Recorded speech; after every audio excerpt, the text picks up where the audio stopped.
In America could realize what kind of a person he is. What kind of, yes, but worse than that. And probably not very good. But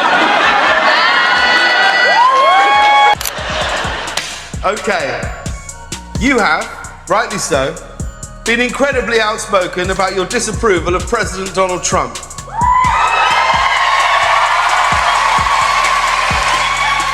Say one nice thing about him.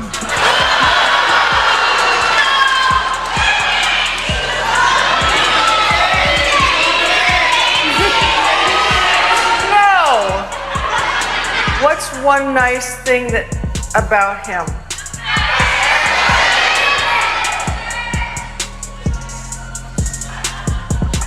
There's nothing nice about him. I can't say one nice thing about him.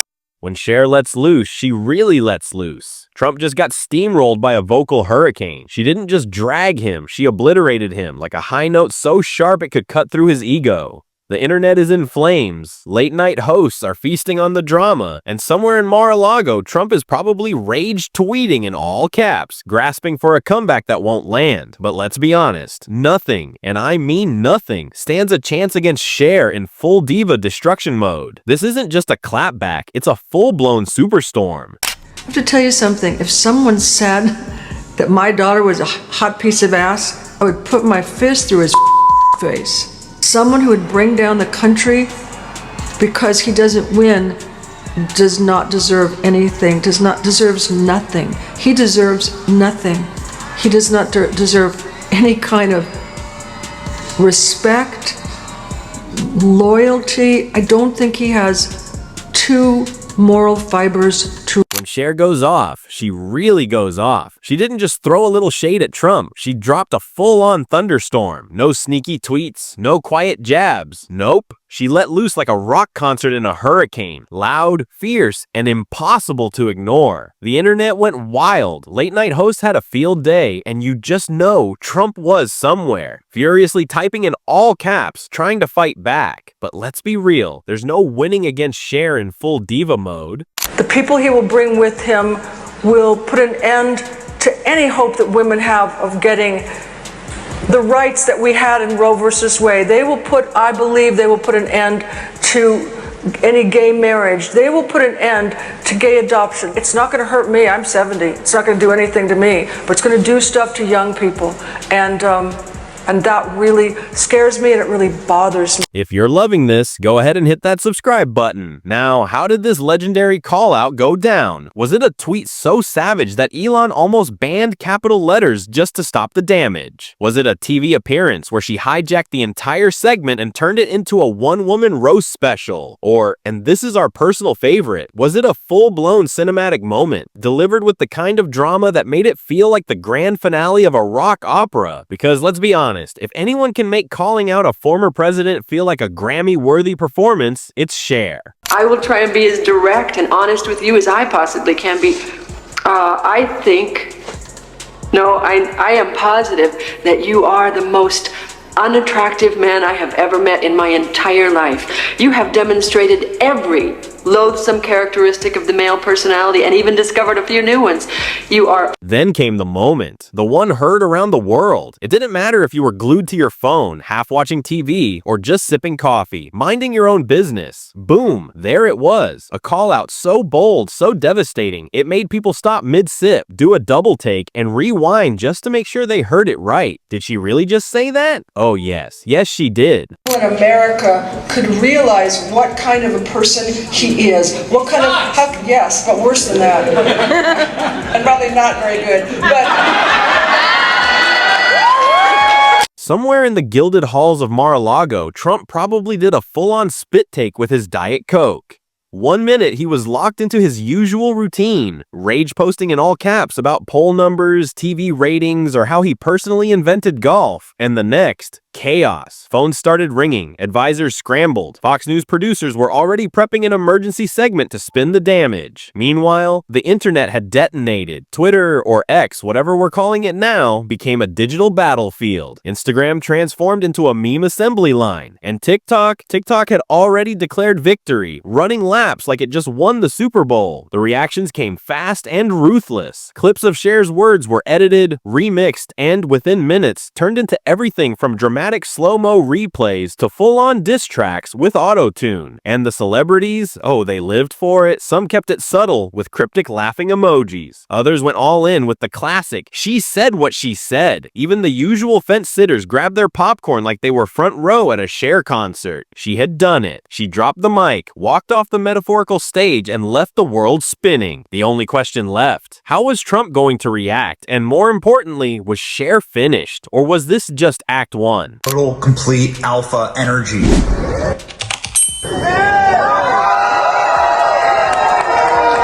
You could feel it building. The second Cher unleashed on Trump, you knew it was only a matter of time before he exploded. It was like lighting a match in a fireworks factory. No way was he going to take that hit and stay quiet. And sure enough, just as the internet was wiping away tears of laughter, boom, Trump detonated on Truth Social, all caps, exclamation points flying like confetti, a meltdown so spectacular it could have been mistaken for performance art. He was in full damage control mode, furiously hammering out a response like his phone had just personally insulted him. His go-to playbook out in full force. Deny, deflect, insult, somehow make it all about himself. The internet braced itself because if there's one thing we all know, it's that Trump versus Cher wasn't just a feud, it was a spectacle, and this show was far from over. Take a look at some of the people that claimed that they would leave America if Donald Trump became president again. In 2020, Barbara Streisand raised eyebrows when she said she'd move to England if Trump won a second term.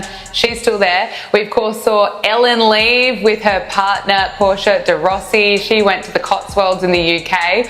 And actress America Ferrera claimed that she might be leaving at some point. Sharon Stone also said that she might move to Italy. Bring us up to speed on the celebrities that wanted to flee the States and those that are actually going to stick around. And let's really talk about that weak attempt to tear down Cher's career. Because seriously, coming after a woman who has dominated music, movies, and pop culture for literal generations, a woman with more awards than he has failed businesses, who has survived everything from Hollywood drama to Twitter wars without so much as a flinch. Terrible strategy. But here's where it got even better. Trump, in his rush to downplay Cher's legacy, accidentally handed her the ultimate flex. He was so desperate to dismiss her that he ended up listing all the decades she's been wildly successful. It was like watching someone argue that Michael Jordan wasn't that great while reading off his championship wins. Absolute self-own. Iconic. Meanwhile, behind the scenes, his team had officially hit full panic mode. Damage control was in overdrive. The cleanup crew scrambling, probably realizing he had just boosted Cher's career even further while trying to take her down. And Fox News? Oh, you know they were gearing up to twist the story. Probably slapping some tired label on her like Hollywood elite out of touch with real Americans. But the internet? Nobody was buying it. On paper, he looked so good, you know.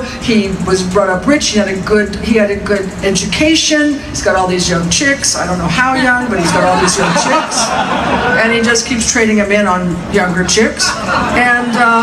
And he's got all this money, and he's famous, and still he's such a dick. And then, of course, came the inevitable, the nicknames. Because what's a Trump meltdown without a desperate, half-baked attempt at an insult? He had to slap together some childish, bizarre jab that was supposed to be devastating, but instead sounded like a rejected drag queen name. Meanwhile, Cher, the queen of reinvention, the undisputed master of style, could have taken any of his weak insults and flipped them into a brand deal. Let's be real, she was probably already getting offers to slap whatever nonsense he blurted out onto a t-shirt and sell it for charity. But here's the real difference between them. Cher didn't even need to respond. She didn't waste a second clapping back. Because why would she? The entire world was already doing the roasting for her. While Trump was spiraling, raging, and hammering out rage posts like a furious court stenographer, Cher was somewhere sipping a cocktail, unbothered, effortlessly iconic, and laughing at the chaos she had just unleashed. You know, none of us are perfect, but I believe she's genuine, and I believe, unlike Trump, who his friend of 20 years said the other night, Donnie Deutsch, said, He doesn't want to be president. He wants no one's more surprised than him. He wants the crowds. He wants the adulation. He doesn't give a about the world. Because here's the thing, Cher isn't just a legend, she's untouchable. She's outlasted every trend, every industry shift, every attempt to dismiss her. Meanwhile, Trump, he's a walking punchline, a man whose every outburst only makes the joke stronger. And this time, the joke was entirely on him. Cher wasn't just winning, she was dominating. The moment Trump tried and failed to land a solid comeback, the internet erupted into chaos. And there she was, standing right at the center of it, unshaken, untouched, and completely undefeated. While Trump scrambled to reclaim the narrative, grasping at straws like a man drowning in his own bad decisions, Cher was thriving. She didn't panic. She didn't lash out. She played along, like a performer who knew the encore was already hers. Her name was everywhere, turning from a typo into a full-blown cultural event. And instead of meeting Trump's flailing rage with anger, she leaned into the moment, owned the joke, and made it her own, because that's what icons do. Nobody run. What are my thoughts on the Trump shooting? Secret Service, these guys are the best in the business. It's not going to happen again, and, I want to say there shouldn't be political violence, but at this point... Elections are like a clown show. I think it's a gun rights thing. You see Trump shot, and you're thinking, well, did they actually get him? I guess it's possible that it's a hoax, but I think it probably happened. Our government lies to us all the time. It's not like he's above it. He looks even stronger now. If you not want to vote, probably sealed the deal that he's going to be the president-elect. Could run for president at this point. Online, the conversation wasn't about policy or rehashing old scandals. No, people were chanting Cher's name. Comment sections transformed into love letters to the icon, with profile pictures turning into vintage Cher album covers and fan edits popping up everywhere. Cher riding a golden chariot into battle. The internet had made its choice, and it was Team Cher all the way. Meanwhile, Trump, stuck in his frustration, was reaching critical mass. Every time he tried to redirect the attention back to himself, it only made things worse. His words weren't being dissected with fear or reverence. They were instantly turned into memes before he even hit send. No matter how hard he tried to push and pull the narrative, the world simply refused to let go of the Cher spectacle. He was fighting a losing battle, while Cher in the background kept winning. Okay, you have, rightly so, been incredibly outspoken about your disapproval of President Donald Trump.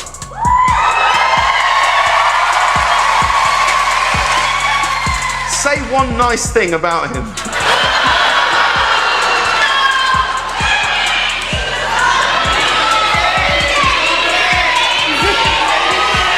No! What's one nice thing about him?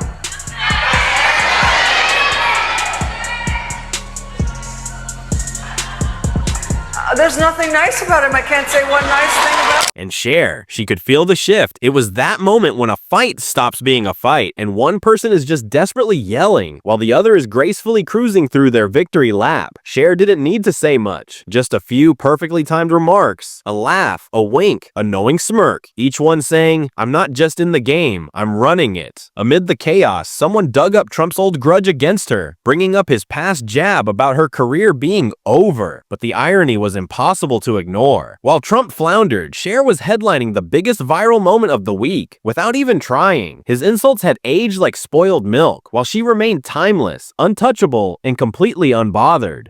I will do everything in my power to protect our LGBTQ citizens from the violence and oppression of a hateful foreign ideology.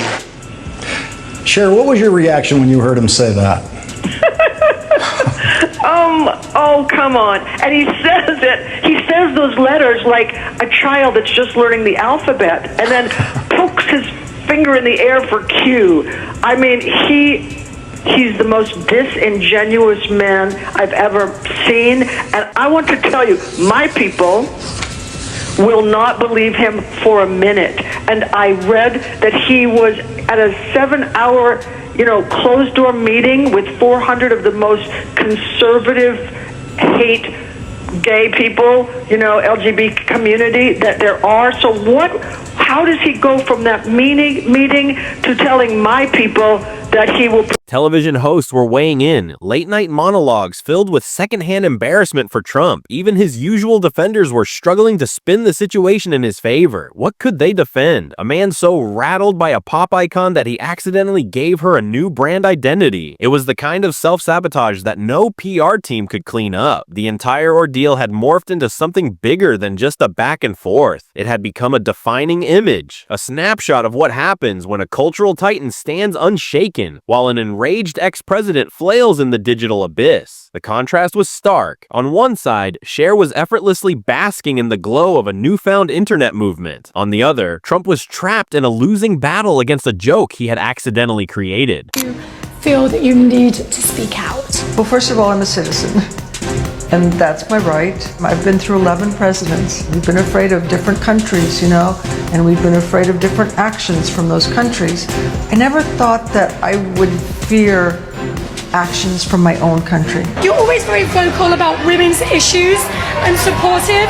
Are you encouraged by the changes that are happening? I am. I'm so much. I am so happy, and it's taken so long. I remember what you had to go through and men patting you on the head, you know, and you're a star and you're making all this money and men are still. By the time the dust settled, it wasn't just about who said what. It was about who walked away with their legacy untouched. Trump had thrown everything he could at Cher, but he couldn't change the simple truth. She wasn't just a winner. She was eternal. She wasn't just making noise. She was on a full-blown warpath, from Provincetown to Miami to Fire Island. She wasn't merely attending fundraisers. She was transforming them into legendary pop spectacles. Political speeches? Please. She turned them into performances. Every room she entered became a stadium, every microphone a stage, and every Trump joke became a hit single. It wasn't just Cher versus Trump anymore. She had an army, drag queens, Cher impersonators, diehard fans who had been standing by her since the 60s. They all answered the call. At every event, there were multiple versions of Cher: glam Cher, disco Cher, leather-clad turn-back time Cher, and they all had the same mission: roast Trump to a crisp.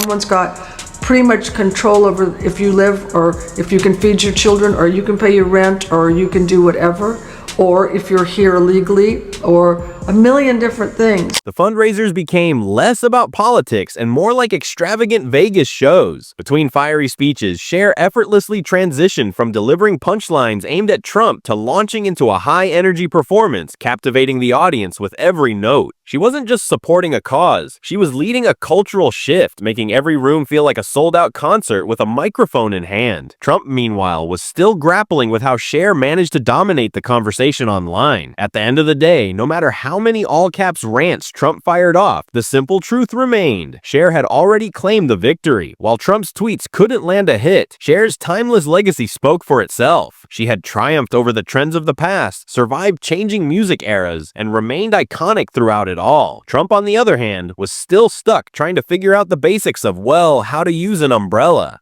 One nice thing about him.